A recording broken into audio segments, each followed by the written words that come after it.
जय हिंद। आज के वीडियो में स्टार्ट करेंगे पॉलिटी के अंतर्गत भारतीय संविधान के बारे में।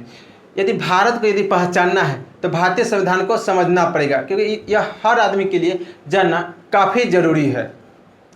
देश का हर नागरिक इस महत्वपूर्ण दस्तावेज को जान सके, इसके हर एक पन्ने में दर्ज अपने अधिकार को सरल भाषा में समझ सके, इसीलिए संविधान से संबंधित टॉपिक लाया हूँ। तो चलिए स्टार्ट करते हैं भारतीय संविधान के बारे में।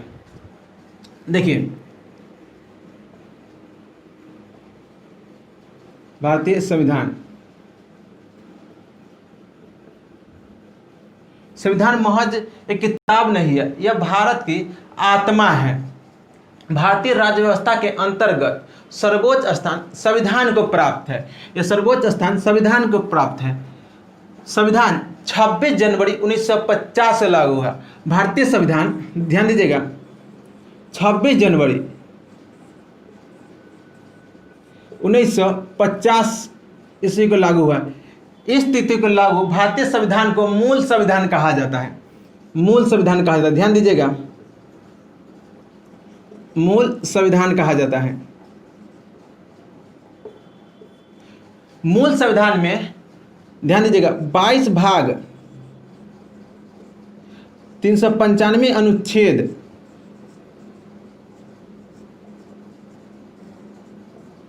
और 8 अनुसूची हुआ करती थी, जबकि वर्तमान समय में ध्यान दीजिएगा 25 भाग, 450 अनुच्छेद और 12 अनुसूची है। 12 अनुसूची है। तो हम लोग एक एक करके सभी चीज को समझेंगे। 25 भाग भी समझेंगे, 450 अनुच्छेद भी समझेंगे, 12 अनुसूची भी समझेंगे। तो आज स्टार्ट करेंगे, इस बार देखेंगे इसमें से भाग 1 के बारे में। भाग 1, भारतीय संविधान का भाग 1 भारत के संघ एवं राज्य के क्षेत्र के विषय में जानकारी देता है। भारत के संघ एवं राज्य के क्षेत्र के विषय में जानकारी देते हैं। संघ एवं राज्य के क्षेत्र के विषय में जानकारी देता है। भारतीय संविधान के भाग 1 में अनुच्छेद 1 से 4 तक विवरण है। अनुच्छेद 1 से 4 तक विवरण है। तो हम लोग देखेंगे एक एक करके। अनुच्छेद 1 क्या कहता है? अनुच्छेद 1 कहता है, अनुच्छेद 1 में हमें 2 जानकारी मिलता है। अनुच्छेद 1 कहता है भारत का संवैधानिक नाम इंडिया होगा। एग्जाम में भी क्वेश्चन पूछा गया, भारत का संवैधानिक नाम क्या होगा? तो इंडिया होगा, अर्थात भारत होगा। दूसरा, भारत राज्यों का संघ होगा। तो ध्यान दीजिएगा, अनुच्छेद 1 में हमें 2 जानकारी देता है। क्या क्या? भारत का संवैधानिक नाम भारत होगा, भारत का संवैधानिक नाम भारत होगा। दूसरा, भारत राज्यों का संघ होगा। क्या? भारत राज्यों का संघ होगा, सॉरी, भारत राज्यों का संघ होगा। देखिए, तो अनुच्छेद हमें 2 जानकारी दिया। पहला, भारत का संवैधानिक नाम भारत होगा। दूसरा, भारत राज्यों का संघ होगा। तो इससे 3-4 क्वेश्चन बनते हैं। ध्यान दीजिएगा इस सब चीज पे। मिटाकर नेक्स्ट देते हैं।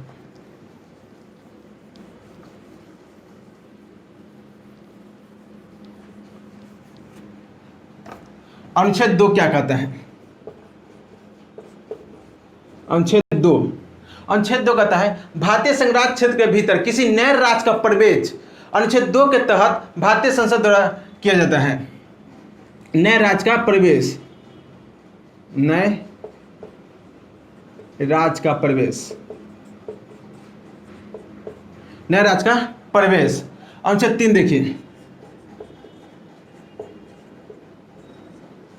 अनुच्छेद 3, भारतीय संघराज्य क्षेत्र के भीतर किसी राज्य का विभाजन कर नए राज्य का गठन अनुच्छेद 3 के तहत भारतीय संसद करती है।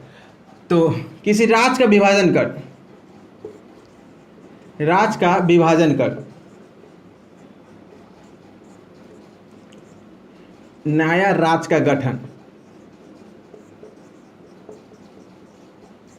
गठन भारतीय संसद अनुच्छेद 3 के तहत करती है। अनुच्छेद 3 के तहत करती है।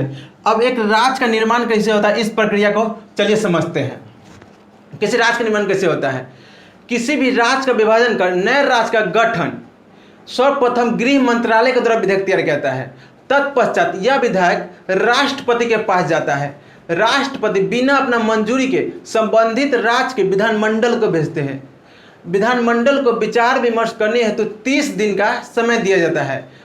अगर इस अवधि के दौरान विधानमंडल विधेयक पारित कर देता है तो ठीक है, अगर नहीं भी पारित करता है तत्पश्चात यह विधेयक 30 दिन के पश्चात यह विधेयक पारित हुआ समझा जाता है। यानी कुल मिलाकर कहने हैं तो जिस राज्य का विभाजन करना होता है उस राज्य को नग्न यानी कि 9 के बराबर अधिकार प्राप्त होता है। तत्पश्चात यह विधेयक राष्ट्रपति के पास आता है। राष्ट्रपति इस पर अपनी मंजूरी दे देते हैं। मंजूरी के पश्चात यह विधेयक राष्ट्रपति संसद के किसी एक सदन में रखते हैं। जब एक सदन इसे पारित कर देता है तत्पश्चात यह विधेयक दूसरे सदन में रखा जाता है। जब दूसरा सदन भी जब इसे पारित कर देता है तब यह विधेयक राष्ट्रपति के पास चला जाता है। तो राष्ट्रपति इस पर भी मंजूरी दे देते हैं। तत्पश्चात एक नए राज्य का निर्माण हो जाता है। अनुच्छेद 3 के अंतर्गत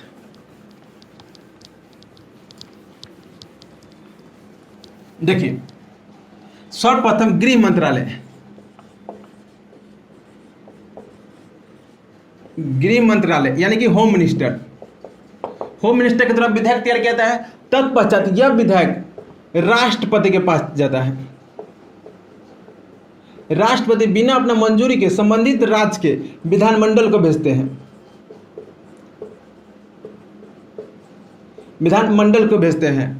विधानमंडल को विचार विमर्श करने हेतु 30 दिन का समय दिया जाता है। संबंधित राज्य के विधानमंडल को भेजते हैं और विधानमंडल को 30 दिन का समय दिया जाता है। अगर इस अवधि के दौरान विधानमंडल विधेयक पारित कर देता है तो ठीक है, फिर भी यह विधेयक पारित हुआ समझा जाता है। तो यानी जिस राज्य का विभाजन करना होता है उस राज्य को नग्न यानी कि 9 के बराबर ही अधिकार प्राप्त होता है। तत्पश्चात यह विधेयक राष्ट्रपति के पास आता है। ध्यान दीजिएगा, यह विधेयक राष्ट्रपति के पास आता है। राष्ट्रपति इस पर मंजूरी देते हैं। अपनी मंजूरी देते हैं। तत्पश्चात यह विधेयक संसद के दोनों में से किसी एक सदन में,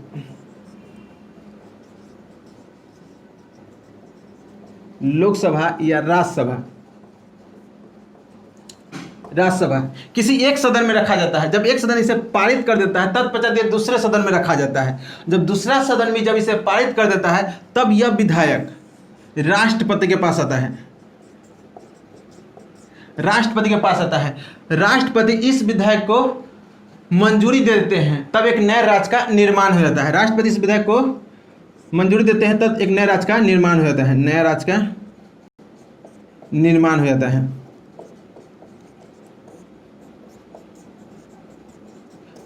यह रही एक नए राज्य के निर्माण होने की प्रक्रिया में। तो पहले क्या किया जाता है, गृह मंत्रालय के द्वारा विधेयक तैयार किया जाता है। यह विधेयक राष्ट्रपति के पास जाता है। राष्ट्रपति बिना अपना मंजूरी के जिस राज्य का विभाजन करना होता है उस राज्य के विधानमंडल को भेजते हैं। उसको 30 दिन का समय दिया जाता है।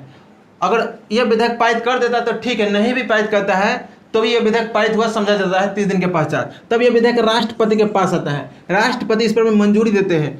मंजूरी देने के पश्चात यह विधेयक राष्ट्रपति संसद को भेजते हैं। संसद में से किसी एक सदन इस विधेयक को पारित करता है। तब यह विधेयक दूसरे सदन में रखा जाता है। जब दूसरा सदन में जब इसे पारित कर देता है तब यह विधेयक राष्ट्रपति के पास चला आता है।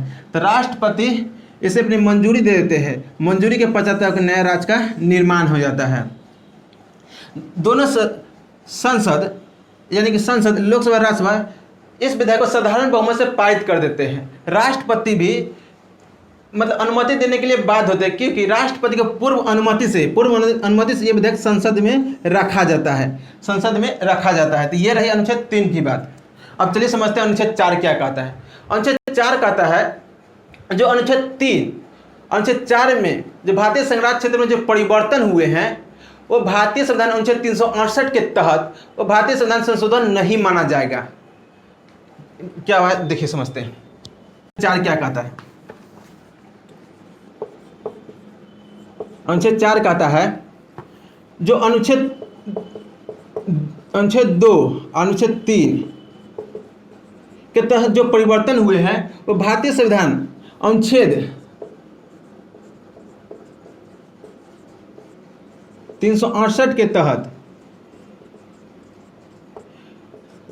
संविधान संशोधन नहीं माना जाएगा।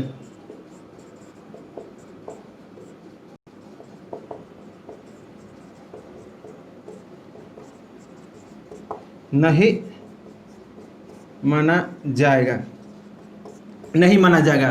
तो ये अनुच्छेद 4 की बात रही है, ये अनुच्छेद 4 की बात है, सॉरी यहाँ पर लिखना अनुच्छेद 4, अनुच्छेद 4। तो अनुच्छेद 2 और 3 के तहत जो भारतीय सेना क्षेत्र परिवर्तन हुए हैं वो भारतीय संविधान के अनुच्छेद 368 के तहत भारतीय संविधान संशोधन नहीं माना जाएगा।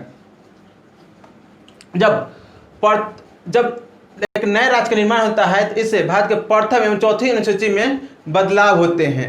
जब एक नए राज्य का निर्माण होता है तो भारत के प्रथम एवं चौथी अनुसूची में बदलाव होते हैं। तो ये रही बात आज की भाग 1 की। अगले वीडियो में देखेंगे भाग 2, जो काफ़ी इंपॉर्टेंट है क्योंकि एग्जाम में इससे क्वेश्चन काफ़ी बनते हैं, इसलिए ये वीडियो आपको अच्छा लगेगा। तो ये वीडियो को लाइक और सब्सक्राइब जरूर कीजिएगा और अपने दोस्तों के साथ शेयर कीजिएगा। तब तक के लिए जय हिंद।